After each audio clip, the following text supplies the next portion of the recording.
اعوذ باللہ من الشیطان الرجیم بسم اللہ الرحمن الرحیم قال اللہ قال رسول اللہ صلی اللہ علیہ وسلم۔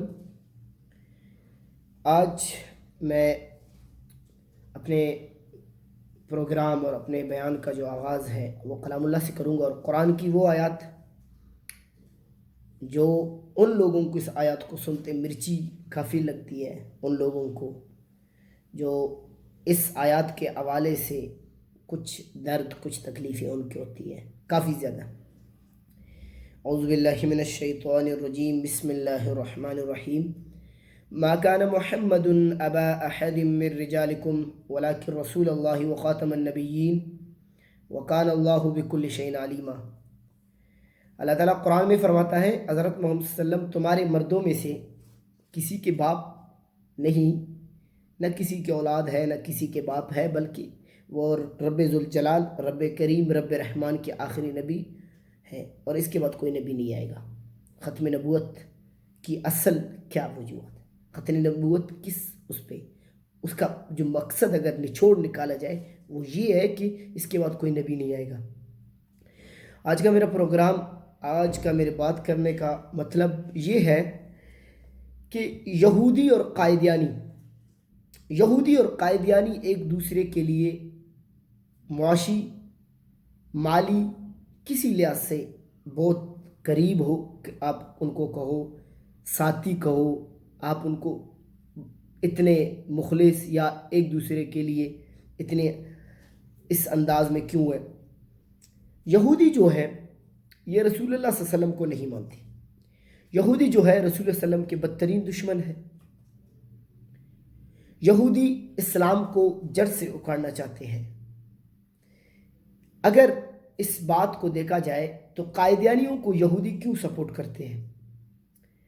حضرت علی کرم اللہ وجہہ نے ایک میتھمیٹیکل ایکسپریشن دی تھی، الجبرک ایکسپریشن کے حوالے سے۔ انہوں نے کہ جو پلس مائنس اور مائنس پلس اس حوالے سے انہوں نے کچھ دیا تھا رسول حضرت علی رضی اللہ تعالیٰ عنہ نے۔ اب اس میں بات یہ ہے کہ اب دیکھو، جب یہودی نہیں چاہتے کہ مسلمان کامیاب ہو، وہ ہمارے نبی کے دشمن ہے۔ اگر دوسری طرف دیکھا جائے، قائدیانی بھی سب سے بدتر اور مرتد کافر ہے، جو کہ اسلام کے سب سے بڑے دشمن ہیں۔ قائدیانی بھی ہمارے پیارے نبی کریم صلی اللہ علیہ وسلم کو نہیں مانتے۔ وہ اپنے ایک نبی انہوں نے جو کہتے ہیں نا، یہ مارکیٹ میں وہ ایک چوکرا مرزا نام سے ایک بندہ ہے، بڑا ٹی وی پہ بیٹھا ہوتا ہے، لوگوں کو درس دے رہا ہوتا ہے، حق سچ کی باتیں تو کہہ رہا ہوتا ہے کہ میں حق سچ پہ ہوں، لیکن کبھی زندگی میں اللہ نے اس کو اتنی وہ نہیں دی کہ وہ چار بندوں کے پاس بیٹھ کے اس حوالے سے بات کی کرے، کیونکہ وہ ظاہر سی بات ہے وہ اس جیسا کوئی مرتد کافر ہے ہی نہیں جو میرے آقا کے بارے میں کچھ ایسا کہے۔ یہ ہے یہودیوں نے قائدیانیوں کو سپورٹ کرنا شروع کیا پاکستان کے اندر بالخصوص، کیونکہ پاکستان ہم سمجھتے ہیں کہ پاکستان اگر آزاد ہوا ہے تو اس حوالے سے ہم یہی سمجھتے ہیں کہ قائد اعظم محمد علی جناح نے اس کے لیے وہ کیا۔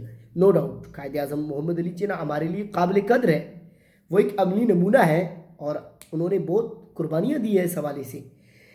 لیکن اصل وجوہات جو ہے، جو ہمارے مسلمان ابھی تک کئی مسلمان جو سوشل میڈیا پہ زیادہ پھر رہے ہوتے ہیں، جو دنیا میں مگن ہیں، وہ کئی مسلمان ایسے ہیں جو آج تک اس حوالے سے نہیں سمجھتے۔ وہ کیسے؟ انہوں نے کہا کہ جی پاکستان کا جھنڈا ہم نے لہرایا، پاکستان زندہ باد، بس یہی کام ہے، اور اگر ہم یہ کریں گے تو ہمارے خلاف کوئی آواز نہیں اٹھائے گا۔ اصل میں بات یہ ہے کہ نعرہ تکبیر، نعرہ لگانے سے یا جھنڈا اٹھانے سے یہ ملک کو سمجھنا اس بات پہ، یا یہ سمجھنا کہ میرے ملک کے دشمن نہیں ہے، میرا ملک کی کامیابی اسی میں نہیں۔ دیکھو، محبت کرنا ہر ایک بندے کو حق ہے، لیکن اصل وجوہات یہ ہے کہ پاکستان اسلام کے حوالے سے ایک بہت بڑی وہ ہے۔ پاکستان کو اگر بنایا گیا ہے تو اسلام کی بنیاد پہ بنایا گیا ہے، پاکستان اسلام کی بنیاد پہ ہے۔ پاکستان کا جو کلمہ شہادت کی بنیاد پہ بنا ہے وہ الگ سی بات ہے۔ انفارچونیٹلی، بدقسمتی سے اگر ہمیں جو بھی سیاستدان ملے، جھوٹے مکار ملے، ہمیں ادارے ملے، سارے اپنے مفاد کے لیے کرتے ہیں، وہ ایک الگ سی بات ہے، یہ ہماری اپنی اعمال ہے، ہم خود جب ٹھیک نہ ہوں۔ لیکن اگر ہمیں عالم دین بھی کچھ طبقے کے ملے، وہ بھی ہمیں ایسے ملے جو اسلام کو صرف اپنے ذات کے لیے استعمال انہوں نے کیا۔ بہت سی جگہوں پہ ایسے، سب کو میں نہیں کہتا، عالم دین میرے ان کے جوتے کو میں اپنے سر کا تاج مانتا ہوں، لیکن اصل بات کیا، انہوں نے یہودیوں کو اپنے ساتھ ملایا۔ قائدیانیوں کو سپورٹ کرنے کے لیے یہودی اس وقت وہ کام کر رہی ہے جو دنیا میں کوئی نہیں کر رہا۔ وہ پاکستان کو توڑنا یہ مت سمجھتا کہ یہ ایک ٹکڑا ہے، میں اس کو توڑ دوں، ختم کر دوں۔ وہ یہ سمجھ رہا ہے اگر پاکستان ٹوٹ گیا تو اسلام ٹوٹ گیا۔ وہ یہ سمجھ رہا ہے پاکستان اگر ٹوٹ گیا، یہ اس کی بات ہے، لیکن انشاءاللہ یہ کبھی نہیں ہوگا۔ وہ یہ ٹوٹ گیا تو رسول اللہ علیہ وسلم کے عاشق رسول بھی ٹوٹے۔ وہ یہ سمجھتا ہے اگر پاکستان ٹوٹ گیا، جو محب وطن ہے، جو صحابہ سے محبت کرتے ہیں، جو اپنے ملک سے، جو رسول اللہ علیہ وسلم سے، جو عاشق رسول ہے، وہ ٹوٹ جائیں گے۔ اس کا سب سے بڑی جو بات ہے وہ اس پہ آ کے رکی ہوئی ہے۔ اس لیے وہ کیا کر رہے ہیں، وہ ہر طرح کی کوشش کر رہی ہے۔ آپ پچھلے دنوں دیکھ رہے تھے جو یہ عورت مارچ، غلیظ ترین ایسے فاحشات، یہ لوگوں کو انہوں نے ٹرینڈ کیا، ان لوگوں کو فنڈنگ کیسے ہوئی، یہ ایک بہت بڑی سسٹم چلانے کے لیے ان کا ایک بہت بڑا اقدام ہے۔ لیکن کہتے ہیں نا، جب اللہ رب العزت جب بندے کے ساتھ ہوتا ہے نا، تو انسان کے لیے کوئی دوسرا انسان کچھ نہیں کر سکتا، اور وہ اس کے خلاف کچھ کر ہی نہیں سکتا۔ اللہ رب العزت نے انسان کو ہمیشہ صلاحیتیں عطا کیا ہے۔ اللہ رب العزت نے انسان کو عقل و شعور دیا ہے۔ وہ انسان کی اپنی کمی ہے کہ وہ دنیا کی چیزوں میں مگن ہوتا ہے اور وہ اپنے عقل کو استعمال نہیں کرتا۔ اللہ تعالیٰ خود قرآن میں فرماتا ہے، میں نے انسان کو عقل دیا، وہ استعمال کرے۔ میجورٹی اگر لحاظ سے دیکھا جائے، مسلمان جو ہے، ہم ان چیزوں کو فالو کرتے ہیں۔ ہماری بیٹی ہوگی، ہماری بہن، ہماری بیٹی، اس قوم کی بیٹی، مسلم امہ کی بیٹی ہوگی، وہ اپنی کامیابی ایک جینز کے اندر، ایک چار لڑکوں کے درمیان میں بیٹھ کر کہکہائے لگانے میں، اسی میں وہ اپنی لائف کو خوش اور دیکھ رہی ہے، اور یہی فیوچر اپنی سمجھتی ہے۔ نہیں، یہ اصل نہیں ہے۔ کیوں؟ دیکھو، اس نے اپنے دماغ میں ایک سیٹ کیا ہوا چیز، وہ یہ ہے کہ اگر میں عیاشی کر رہا ہوں، یہی زندگی ہے، میرے سر پہ دوپٹہ نہیں ہے، یہ حقیقت ہے، یہ میری اپنی وہ ہے۔ تو جب سب سے پہلے دیکھو، یہ جو میرا جسم میری مرضی، یہودیوں کو ہم نے اس لیول پہ لے کے آئے ہیں، یہ ہماری اپنی غلطیاں ہیں۔ ہمارے بیٹی کے سر سے دوپٹہ اتر گئی، ہم نے سمجھے یار یہ تو نارمل چیز ہے، کیا ہے؟ تو اس لیے پھر یہودی اور قائدیانیوں کے ہمارے اوپر اٹیکس ہو گئے۔ قائدیانی کیسے اٹیک کیے؟ قائدیانی مسلمانوں کے سب سے بڑے بدترین دشمن ہے، وہ مرتد ہے، وہ کافر ہے۔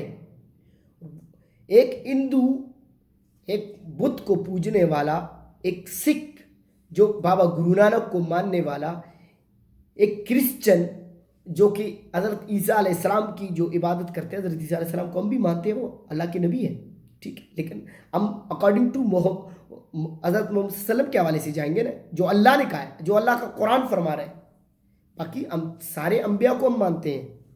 تو بات یہ ہے کہ اگر یہ تینوں مذاہب جو ہیں، یہ اگر مسلمانوں کے، ہمارے نبی کریم صلی اللہ علیہ وسلم کے بارے میں کچھ نہ بولے، یہ ہمارے مسلمانوں کے بارے میں کچھ نہ بولے، یہ ہمارے مسلمانوں کو اذیت نہ دے، میں خدا کی قسم ان کو افضل سمجھتا ہوں بنسبت ان کے جو کلمہ شہادت لوگوں کے سامنے کہتے ہیں مسلمان ہے، جو قائدیانی ہے، وہ سب سے بڑے مرتد اور کافر ہیں۔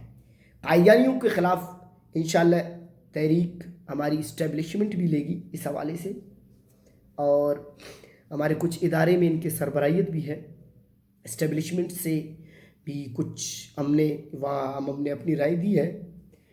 2020 کے اینڈ میں ہماری کچھ باتیں ہوئی تھی D G S P R کے ساتھ، تو انہوں نے بھی اس بات کو واضح کر دیا۔ انہوں نے کہا کہ پاک آرمی کا کام یہ نہیں کہ پاک آرمی جو ہے وہ اس پہ کھڑے ہو جائے اور ملک کی حفاظت کرے۔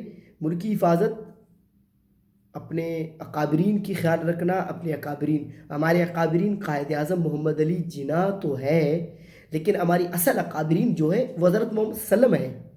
اگر جب اس پر کوئی کیچڑ اتارے گا، اس کے بعد پھر پرسوں کی بات ہے، پھر اس طرح ایک پروگرام میں ہم بیٹھے، وہاں بھی ہماری ملاقات ہوئی D G S P R سے، تو وہاں بھی ہم نے کچھ سوال اٹھائے، اور کچھ یہ اندر کی چیزیں ہوتی ہے، یہ ویڈیو میں نہیں بتائی جاتی، مطلب ان کے سامنے نہیں دکھائی جاتی، بعد میں آپ پر ایز اے پرمیشن آپ بتا سکتے ہو۔ تو وہاں پہ بھی کچھ لوگوں کے سوالات ہوئے، انہوں نے کہا کہ یہ باتیں ہیں، اس کے حوالے سے آپ کیا کہیں گے؟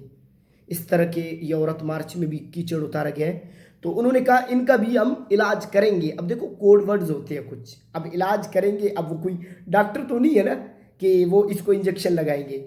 انشاءاللہ پاکستان زندہ باد، بلوچستان پائندہ آباد۔ عمر، امید ہے آپ سب میرے باتوں سے متفق ہوں گے اور قائدیانیوں کے خلاف تحریک چلائیں، ہر پلیٹ فارم پہ جائیں، قائدیانیوں کو بے نقاب کریں۔ انہوں نے قرآن میں رد و بدل کرنے کی کوشش کی ہے، یہ تو اللہ تعالیٰ کی ایک اللہ رب العزت ہے، ورنہ ہم کچھ بھی نہیں ہیں۔ جس طرح کے ہمارے اعمال ہے، ہم کچھ بھی نہیں کر سکتے قرآن کے لیے۔ بہت سی جگہوں پہ قرآن کو جلایا جا رہا ہے، قرآن کی بے حرمتی ہو رہی ہے، مسلمان تو بیٹھے ہیں۔ یہ اللہ رب العزت کے کہ قرآن کی حفاظت وہ خود کر رہے ہیں، تو بہت سی جگہوں پہ گوگل کے ذریعے، وہ ویبپیڈیا کے ذریعے قرآن میں رد و بدل کر رہے ہیں، لیکن وہ رد و بدل کر رہے ہیں، وہ کریں، ہمیں اس پہ وہ کوئی وہ نہیں ہے، لیکن ہمارا جو مقصد ہے، ہمارا جو کام ہے، ہم ان کو بار بار روکیں گے، اور ان کو اللہ تعالیٰ بھی اذیت دے گا، اور ہم بھی اللہ رب العزت کے حکم سے انشاءاللہ ہم بھی ان کے لیے وبائے جان بنیں گے، اور بنتے آ رہے ہیں، آگے بھی ہم بنیں گے، ابھی بھی بنے ہیں، آگے بھی ہم بنیں گے۔ اور ہمارا مقصد میں یا جتنے بھی عالم ہیں، جتنے بھی لوگ علماء کو سپورٹ کرتے ہیں، میں ان کو بتاؤں، اپنے دل میں یہ مت رکھو میرا لیڈر علماء دیوبند ہے تو میرا لیڈر مولانا فضل الرحمان ہے، اگر بریلوی طبقے سے تو میرا لیڈر احمد رضا بریلوی ہے، ٹھیک ہے، اگر اہل حدیث طبقے سے ہو تو اپنے اہل حدیث ہوں کو، اگر پانی پتی سے ہے تو اس طرح، اگر وہ شیعہ ہے تو وہ کہتا ہے فلان ہے۔ دیکھو، اگر آپ کہتے ہو کہ آپ ایک مسلمان ہو تو آپ یہ سمجھو کہ میرا جو لیڈر ہے وہ حضرت محمد صلی اللہ علیہ وآلہ وسلم ہے، اور میرا جو قانون ہے وہ حضرت عمر کا، عمر لا جسے کہتے ہیں، جو بدقسمتی ہے ہماری پاکستان میں وہ نہیں ہے۔ وہ کیوں نہیں ہے؟ کیا کرے، سیاستدان ہمیں ایسے ملے ہیں، غدار طبقے کے سیاستدان سارے، جو اپنے گھر آباد کرنے۔ دیکھو، حق بیان کرو، خدا کی قسم آپ حق بیان کرو گے، کوئی گارنٹی نہیں ہے۔ نبی کریم صلی اللہ علیہ وآلہ وسلم کے جس طرح انہوں نے بتائے ہیں کہ جو کچھ نشانیاں قیامت کے آنے کی وہ پوری ہو چکے ہیں، اب اس کے بعد اور کیا آئے گا؟ وہ قیامت ہی آئے گا۔ قیامت کے آنے کی جو نشانی ہے وہ اس کے بعد قیامت ہی آ سکتی ہے نا۔ تو یہ باتیں ہیں جو ہمیں اس کے اوپر سوچنا چاہیے۔ حق کو بیان کرو، زندگی موت اللہ رب العزت کے ہاتھ میں ہے۔ اگر ڈرنا ہے اپنے رب سے ڈرو یار، دنیا والوں سے مت ڈرو، اکابرین کو عزت دو اگر وہ عزت کے قابل ہے، علماء کو عزت دو اگر اس علماء کے اندر اس کے چال چلن، اس کے انداز، رسول اللہ صلی اللہ علیہ وسلم کے پیروی کرنا، حضرت عمر، صحابہ، اہل بیت جتنے بھی ہیں، ان سب کے طرز پہ اگر وہ چل رہا ہے اس کو عزت دو۔ لیکن اگر ڈرنا ہے، اگر یقین ہے جس پر تو اللہ پر ہے، اور اللہ کے رسول اللہ صلی اللہ علیہ وسلم پر ہے، اور اہل بیت پر اور اصحاب رسول پر ہے۔ دیکھو، انسان ہمیشہ اپنے اندر یہ چیزیں پیدا کرے اکارڈنگ ٹو قرآن۔ یہ قرآن کہہ رہا ہے، یہ میں نہیں کہہ رہا۔ قرآن کیا کہتا ہے؟ حق بیان کرو۔ انسان جو یہ خسارے میں ہے، یہ میں نہیں کہہ رہا۔ والعصر ان الانسان لفی خسر الا الذین آمنوا وعملوا الصالحات وتواصوا بالحق وتواصوا بالصبر۔ یہ میرا رب ذوالجلال کا کلام اللہ کہہ رہا ہے، جو میرے نبی کریم صلی اللہ علیہ وسلم پر نازل ہوئی۔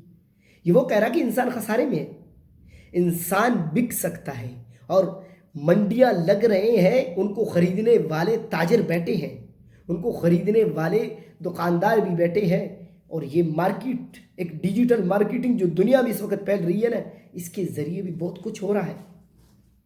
اب یہ گوگل پہ، میں ایک آن لائن ٹیوٹر ہوں، اور الحمدللہ یہ میرا تیسرا سال ہے جو میرا وابستہ جو ہے نا گوگل سے ہے، اور یہ 3 سالوں میں بہت کچھ میں نے دیکھا ہے۔ اور جو نظام، جو سسٹم لوگ باہر بیٹھے ہیں، دیکھو آج ہم مسلمان اتنے کمزور ہو چکے ہیں کہ آج اگر گوگل بھی ہے وہ کسی مسلمان کے ہاتھ میں نہیں ہے، بلکہ گوگل کی اگر سربراہیت ہے وہ بھی ایک یہودی، ایک قائدیانی کے ہاتھ میں ہے، جو مسلمانوں کو جڑ سے مٹانا چاہتے ہیں۔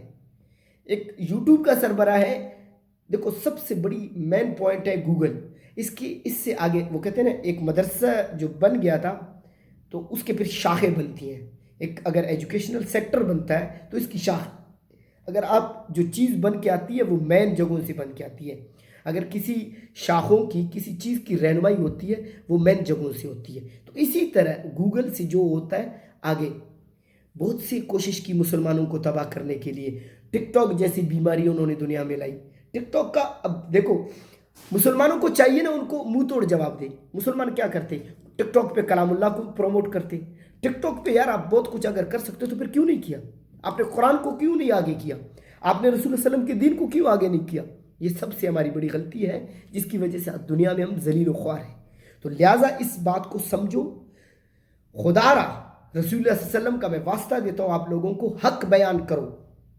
اگر آپ کے سامنے ایک قبائلی سردار کھڑا ہے وہ غدار ہے، وہ اس ملک کو تباہ کرنے کے پیچھے پڑا ہوا ہے، وہ غریبوں کا قاتل ہے، وہ مزدوروں کا قاتل ہے، وہ ان غریب جو مظلوم طبقہ ہے اس کا قاتل ہے۔ آپ اس کے خلاف بھی آواز اٹھاؤ، آپ اس کے خلاف بھی آواز اٹھاؤ جو آپ کی سیاست میں بیٹھا ہوا ہے، آپ اس کے خلاف بھی آواز اٹھاؤ جو آپ کو جڑ سے اکھاڑنا چاہتا ہے، جو آپ کی اسلام کو، ہمارے بلوچستان کے اندر بہت سے ایسے ہیں، بلکہ نہیں پورے پاکستان میں ہے، جو حکومتیں آتی ہیں انہوں نے اپنے زمین گاڑے ہیں پاکستان کے اندر، انہوں نے پاکستان کو تباہ کیا ہے، پاکستان کو کبھی خیر نہیں دیا۔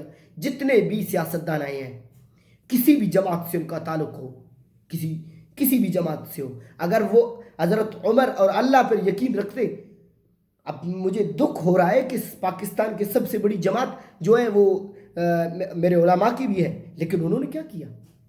وہ کاش رسول اللہ صلی اللہ علیہ وسلم کے دین پر عمل کرتے،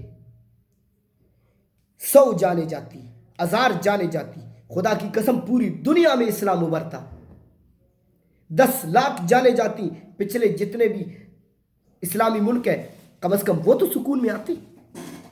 یہ چیزیں ہیں جو ہمارے مسلمان نہیں کر رہے، مسلمان اپنے مفاد کے لیے بیٹھے ہیں۔